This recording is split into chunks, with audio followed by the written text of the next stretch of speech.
অসমৰ পিছপৰা কেইখনমান জিলা আছে যিকেইখন নীতি আয়োগৰ অধীনত এছপিৰেশ্যনেল ডিষ্ট্ৰিক্ট হিচাপে তাত বিশেষ কিছু আঁচনি ৰূপায়ণ কৰা হৈছে জিলাকেইখনক আগুৱাই নিয়াৰ কাৰণে। এই এছপিৰেশ্যনেল ডিষ্ট্ৰিক্টকেইখন হৈছে ধুবুৰী, গোৱালপাৰা, বৰপেটা, দৰং, ওদালগুৰি, বাক্সা আৰু বৰাক উপত্যকাৰ হাইলাকান্দি জিলা। ইয়াৰে বৰপেটা জিলাত শিক্ষা ক্ষেত্ৰত 9খন বিদ্যালয়ত স্মাৰ্ট শ্ৰেণীকোঠা, 9খন বিদ্যালয়ত লেবৰেটৰী আৰু ইয়াত এটা শীতলীকৰণ কোল্ড ষ্ট'ৰেজ এই নীতি আয়োগৰ অধীনত এছপিৰেশ্যনেল ডিষ্ট্ৰিক্ট হিচাপে এইখিনি আজি নিৰ্মাণ কৰা হৈছে। এইখিনি আজি মই শুভ উদ্বোধন কৰিলোঁ। স্থানীয় আমাৰ বৰপেটাৰ বিধায়ক আছিল আব্দুল ৰহিম আহমেদ আৰু আমাৰ ভৱানীপুৰৰ বিধায়ক ফণীধৰ তালুকদাৰৰ জৰিয়তে।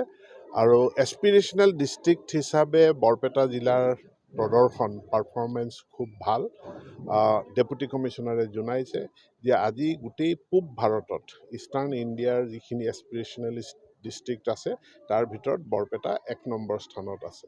তো মই আশা কৰিম যে খুব সোনকালে বৰপেটা এছপিৰেশ্যনেল ডিষ্ট্ৰিক্টৰ পৰা ওলাই আহিব।